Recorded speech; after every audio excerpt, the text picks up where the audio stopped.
안녕하십니까. 고독 달팽이 부동산 김석준 소장입니다. 토요일 오후인데 밤새 굉장히 많이 오던 비도 지금 조용하고 아주 조용합니다. 고독 신도시는.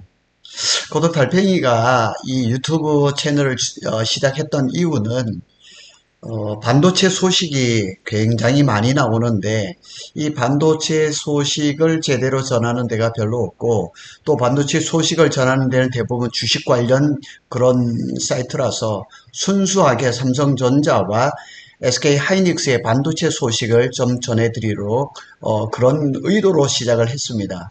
삼성전자 평택 캠퍼스는 제가 수년 동안 2017년 이후부터 공부를 쭉 해왔던 거고 SK하이닉스는 이제 올해 한 1월부터 제가 또 집중적으로 공부를 하고 있는 그런 연유이기도 합니다. 오늘 주제는 뭐냐면 SK하이닉스하고 삼성전자의 HBM이 그래 지금 HBM 시장은 지금 SK하이닉스가 거의 독점을 하고 있죠. 삼성전자는 지금 후발주자로서 따라가려고 지금 굉장히 노력을 하고 있죠. 그런데 이 영업이익률이 50% 이상이 가능하다 이런 소식을 오늘 좀 한번 전해 보도록 하겠습니다.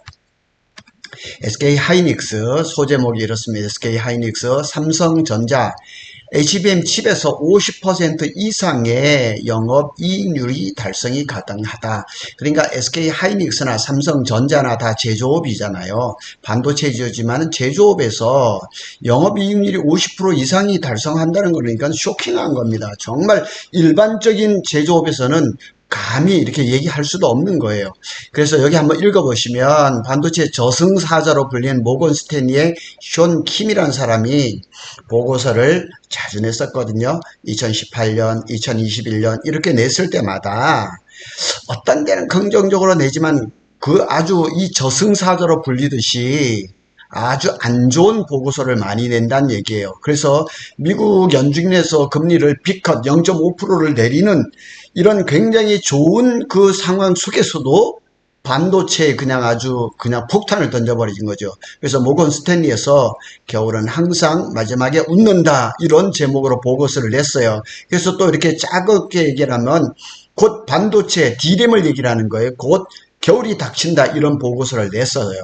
그런데 이 모건 스탠리의 의도가 지금 조금 감추어져 있는 것 같아요. 그래서 지금 밑에 이렇게 보면은 우리 이제 한국거래소에서 무슨 일이었냐면 이런 보고서 직전에 수상한 대량 매도, 그러니까 15일 날 보고서가 나왔는데 13일 날 100만 주 이상이 거래가 됐어요. 그래서 한국거래소에서는 대량 매도한 투자자가 누구인지 확인하기 위해서 계좌 분석에 돌입을 했고, 보고서 내용을 미리 알고 팔아치웠다면 일종의 선행매매, 이거는 불법 행위죠. 이렇게 돼서 한국거래소 관계자는 뒤에 계좌가 몇 개 달렸는지 불공정 거래 조사가 시작됐다는 거죠. 문제가 된다 그러면 검찰 고발로도 이어질 수 있다는 얘기죠.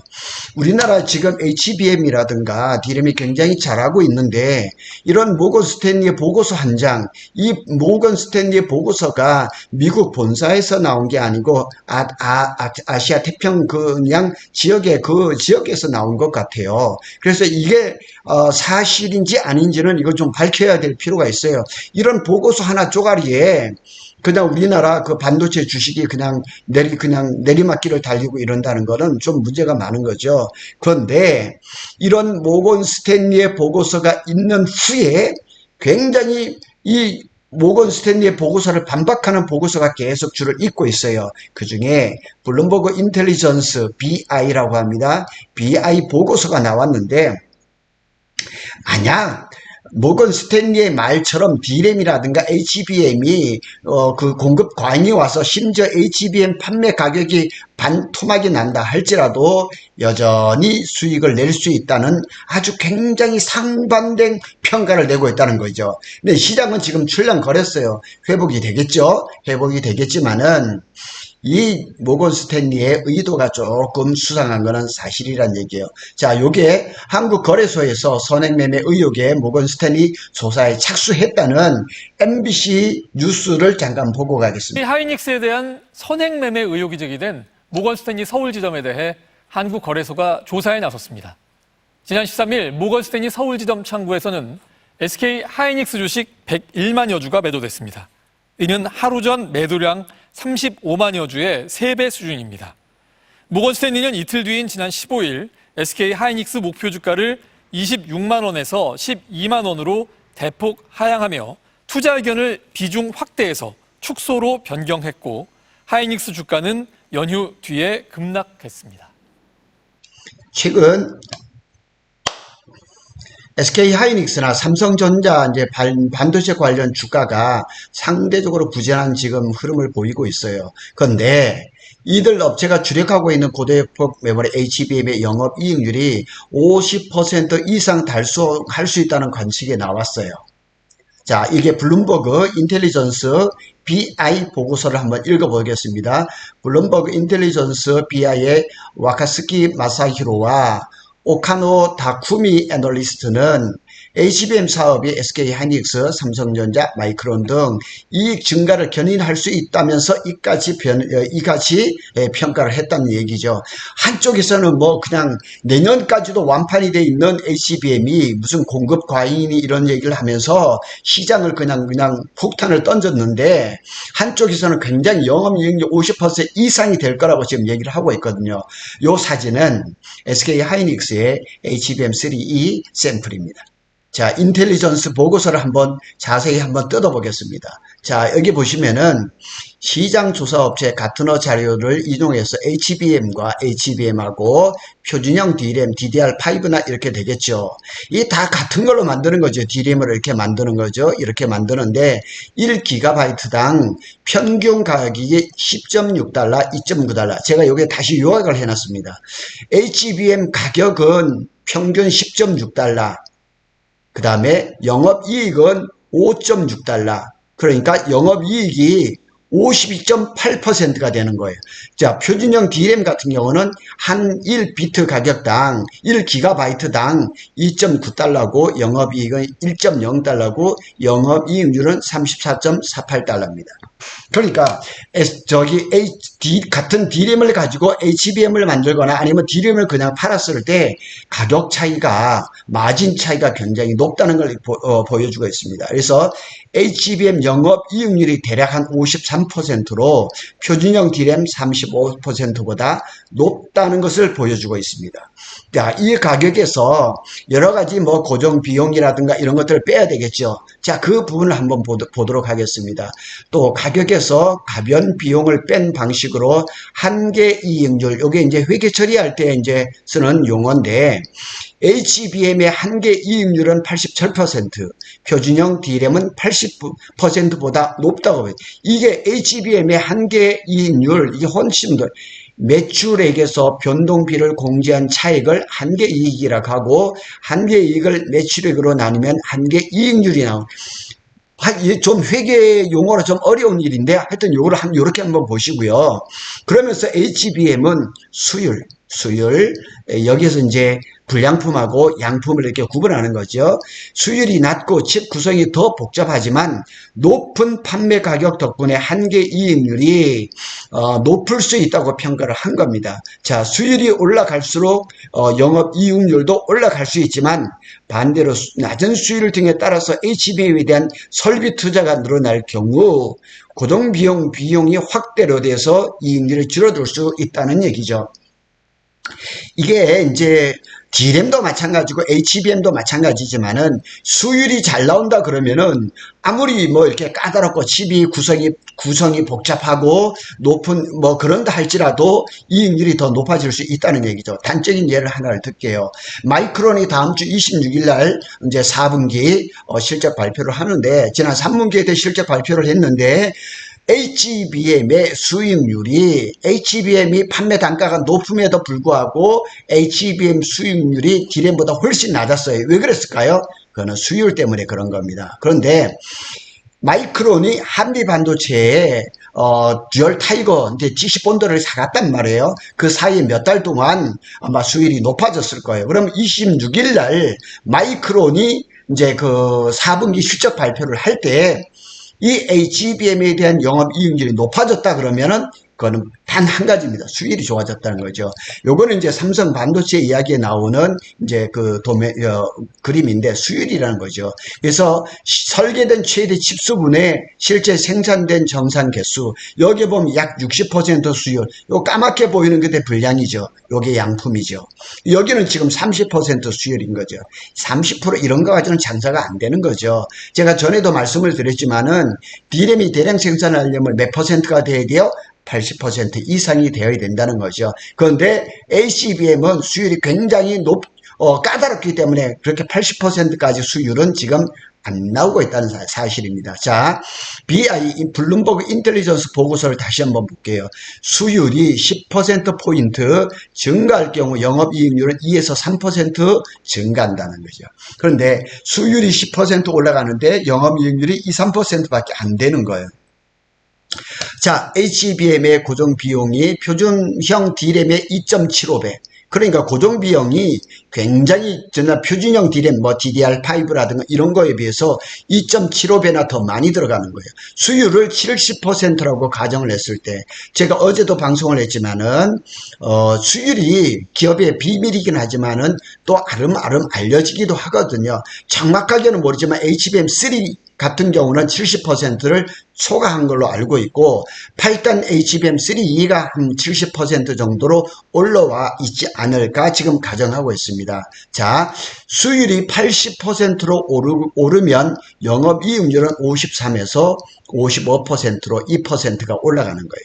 그러니까 많이 올라가지는 않아요. 그래도 수율은 계속 이제 그 HBM을 생산을 하다 보면 수율은 자연히 높아질 수밖에 없는 거죠. 자, 반면 차세대 HBM은 동일한 메모리 용량을 위해서 3 내지 3.5배의 더 많은 웨이퍼가 필요하다. 이걸 뭐냐면 다이 사이즈 페널티라고 얘기를 합니다. 제가 이게 전에 한번 방송을 한 것 같아요. 왜냐면은 이 HBM은 전통적인 D램 요래 작은 것보다는 훨씬 큽니다. 그래서 메모리 이 웨이퍼가 3 내지 3.5배가 더 많이 들어가는 거예요. 그래서 고정 비용도 늘어날 수 있는데 HBM의 고정 비용이 표준형 D램의 약 3배가 될 경우 영업 이익률은 50%로 떨어지는 것으로 계산됐다는 얘기죠. 그래서 이 넷다이라든가 다이 사이즈 이런 것들이 수익률하고 이익률하고 완전히 정비례 관계가 있는 거예요. 그래서 D램도 마찬가지고 HBM도 마찬가지지만은 수율이 높아져야지만은 영업이익률이 높아지는 그거는 당연한 일입니다. 자, 블룸버그 인텔리전스 보고서를 또 보도록 하겠습니다. 애초에 HBM의 영업이익이 매우 큰 만큼 가격이 10%가량 떨어지더라도 영업이익률의 하락이 상대적으로 크지 않을 수 있다는 거죠. 가격이 10% 떨어지는 건 상당히 큰 폭으로 떨어지는 거거든요. 그런데 워낙에 HBM은 영업이익률이 높기 때문에 이 하락의 폭이 상대적으로 크지 않다고 이렇게 얘기를 하는 겁니다. 자, 수율이 70%인 상황에서 판매 가격이 10% 정도 하락하면은 그 HBM 장당 가격이 하나당 가격이 9.5달러 정도가 되는 거죠. 그래서 영업이익률이 얼마가 되느냐? 53%에서 48%로 5% 정도 가량 줄어든 거죠. 그런데 제조업에서 48%란 영업이익률은 어마어마하게 높은 겁니다. 예를 들어서 기계를 만들고 이런 데서 제조업에서 절대로 영업이익률 48%가 날 수가 없는 겁니다. 자, 판매 가격이 30%가 하락해도 영업이익률은 여전히 33%라는 거예요. 제가 제 방송을 계속 보고 기억하시는 분들은 알 거예요. SK 하이닉스가 2분기에 영업이익률이 전체를 통틀어 가지고 33%가 났고 삼성전자가 파운드리를 빼고 32%가 났거든요. 그게 공식적인 통계예요. 그런데 이 만일 HBM 판매 가격이 30% 모건 스탠리 말이 맞다고 치더라도 이 HBM 가격이 30% 폭락을 해도 여전히 영업이익률은 33%를 유지를 하고 있다는 얘기예요. 그래서 블룸버그의 보고서를 보면 수율 개선으로 판매 가격 하락의 여파를 일정 부분 흡수할 수 있는 만큼 10 내지 20% 가격 하락은 가격은 큰 문제가 아닐 수가 있다면서도 심지어 판매 가격이 반토막 나도 HBM은 여전히 수익을 낼 수 있다고 얘기를 하고 있습니다. 설령 모건스탠리 말이 맞다 할지라도 지금 평균 HBM이 10.9달러로 지금 예상을 하고 있는데, 제가 그저껜가 이렇게 지금 인포마켓의 강용훈 대표 얘기를 들으니까 HBM3가 뭐 한 12달러 정도, 그 다음에 HBM3 8단이 14달러인가 뭐 16달러인가 그렇고, 12단이 뭐 HBM3E가 17달러 정도였는데 이게 조금 떨어져서 16달러 정도 된다고 하더라고요. 근데 뭐 통틀어서 평균 10.9달러를 본 거죠. 이 10.9달러를 보더라도 만일 30%가 하락을 한다 치더라도 여전히 영업이익률은 33%라는 거죠. 심지어 이거의 10.9달러에 반값으로 그냥 반토막이 나서 5달러가 된다 할지라도 이 영업이익은 마이너스가 아니라 플러스가 된다는 얘기죠. 그러니까 이 HBM이 얼마나 좋은 것을 한번 볼 수가 있죠. 제가 여기에다가 아직은 그 블로그 작업은 하진 않았지만은 엔비디아가 AI 가속기 GPU뿐만 아니고 통신 칩도 AI로 해결하려고 지금 또 그런 움직임이 있거든요. 그러니까 HBM의 응용처, 사용처가 점점 더 늘어나는 거죠. 지금은 대부분 GPU에 들어가지면은 앞으로는 미니 HBM, 모바일 HBM이라든가 통신이라든가 이 산업 전반에 이게 좀 퍼지면은 HBM 시장은 점점 커질 수가 있는 거죠. HBM의 아버지인 카이스트의 김정호 박사님도 이 HBM의 시장이 뭐 한 30년 정도 이렇게 갈 거라고 지금 얘기를 하고 굉장히 긍정적으로 얘기하고 있으니까, 모건 스탠리 말은 이거는 막 조금만 시간이 지나면은 잦아들지 않을까 이렇게 얘기를 한 거죠. 자, BI의 보고서에는 투자은행 모건 스탠리의 부정적 보고서로 전날까지 SK 하이닉스 주가가 고전한 가운데 나왔습니다. 나는 이 모건 스탠리의 이 보고서를 처음에는 받았으면서 굉장히 그냥 반도체 주가가 그냥 꼬꾸라졌지만은 지금은 이 모건 스탠리를 공격하는 보고서들이 굉장히 많이 나옵니다. 그래서 아마 다음 주부터는 이 반도체 주가가 내려가는 게 아니라 점점 이제 회복 단계로 가지 않을까 이런 생각이 듭니다. 모건 스탠리는 지난 15일 SK 하이닉스의 목표 주가를 26만 원에서 12만 원, 이게 말이 됩니까? 이게 뭐 절반도 안 되는 가격으로 이렇게 그냥 낮춰버렸어요. 그래서 투자 의견도 비중 확대, 오버웨이트에서 비중 축소, 언더웨이트로 조정을 했습니다. 그리고 이렇게 보고서를 내기 이틀 전에 벌써 이 사람들은 100만 주로 팔아버린 거예요. 삼성전자 주가도 기존 10만 5천 원에서 7만 6천 원으로 하향 이렇게 보고서를 낸 거죠. 근데 모건 스탠리가 이렇게 반도체를 부정적으로 평가하게 된 이유가 요래 세 가지예요. 그게 뭐냐? 스마트폰이라든가 개인용 컴퓨터 PC 수요 감소에 따른 일반 D램 가격이 하락한다. 그래서 이 스마트폰하고 이 PC에 이게 이 시장이 좋지 않은 건 사실이에요.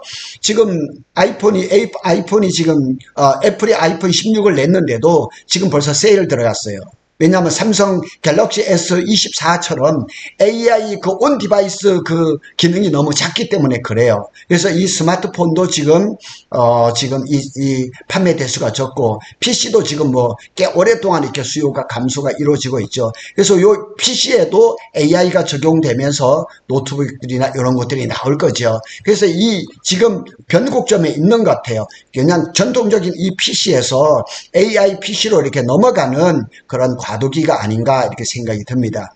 또 한 가지는 HBM 공급 과잉을 이유로 들었는데, 자, 다른 거는 몰라도 SK 하이닉스는 엔비디아에 들어가는 이 HBM이 올해 거는 완판뿐만 아니고 내년 거도 대부분 완판되었기 때문에 공급 과잉이라는 얘기는 조금 잘못된 평가인 것 같아요. 만약 내년에 엔비디아가 SK한테 발주된 이 HBM을 다 사가지 않는다면은 돈을 물어줘야 돼요. 그러니까 일단 내년까지는 공급 과잉이라는 말이 나와서는 안 되는 거죠.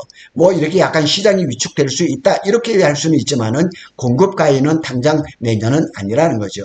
그 다음에 세 번째는 중국 기업들의 공격적인 투자, D램 투자를 얘기를 하는 거죠. 여기 공급 과잉도 거론됩니다. 그러니까 레거시 D램 같은 경우는 지금 중국에서 굉장히 많이 치고 올라온 거죠. 지금 뭐 아주 하이엔드급의 뭐 이런 D램, DDR5라든가 LPDDR5X라든가 이런 건 아직 중국에서 못 만들어요. 그렇지만 범용 뭐 HBM, DDR3라든가 DDR4라든가 DDR5도 일부 나오긴 했거든요. 이런 것들이 공급 과잉 가능성이 있는 것은 사실이에요.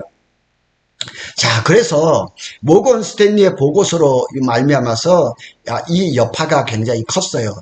전날 16.14% 하락했던 하이닉스 주가는 또 어젠가 이렇게 조금 상승을 했어요. 15만 7,100원에서 장을 마쳤어요.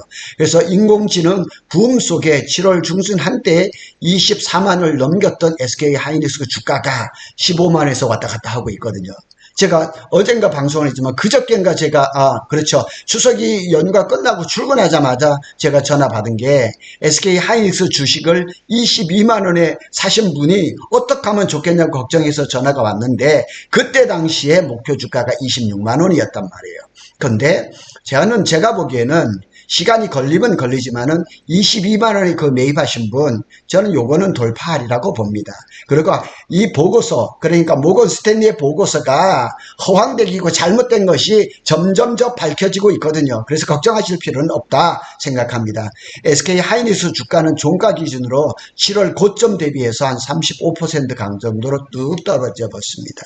엔비디아 등 미국 빅테크 기업에 비해서 우리나라 삼성전자나 SK 하이닉스 주가가 회복이 굉장히 떨어질 때는 엄청 떨어지고 회복할 때는 너무 조금 이렇게 느리거든요. 그런데 이런 모든 것들이 조금 이제 제자리 잡아갈 가능성은 저는 상당히 높다고 봅니다. 인공지능 반도체 시장이 하루아침에 그렇게 폭삭 짜그러질 일은 없다고 저는 보기 때문에 그럽니다. 그래서 많은 분들이 AI 인공지능 시대가 이제 막이 열렸다고 얘기를 합니다. 진짜 이게 지금 GPU에서만 많이 쓰이지만 이게 점점 더 사용처가 더 많아지고 반 엔비디아 쪽에서 엔비디아의 GPU가 아닌 다른 것들도 개발을 지금 뭉쳐가고 있거든요. 그래서 이런 것들이 당장 이 효과가 안 나타난다 할지라도 내년이 되고 후년이 되면 이 시장은 점점 더 커질 것이고 그 사이에 작은 출렁거림은 언제든지 있을 수밖에 없다는 거죠. 그냥 어느 종목이라 그래도 그냥 끝도 없이 그냥 우상향하지는 않을 거란 얘기죠. 그래서 이 SK 하이닉스가 잘 만드는 HBM, 삼성전자가 추격하고 있는 HBM, 이 영업이익률은 50% 이상 이룰 수 있는 충분한 가능성이 있다는 것을 오늘 말씀을 드리겠습니다. 구독 달팽이는 SK 하이닉스와 반도체 소식을 전해드리겠습니다. 저는 주식하고는 아무 관련 없는 그 채널이니까 염두에 두시고 제가 전해주시는 이 자료는 그냥 참고사항으로 보시면 되겠습니다. 행복한 주말 보내시고 다음 주에는 제가 또 SK 용인 팹 쪽에서 또 바쁠 것 같은데 하여튼 시간 내서 소식을 전해드리도록 하겠습니다. 감사합니다.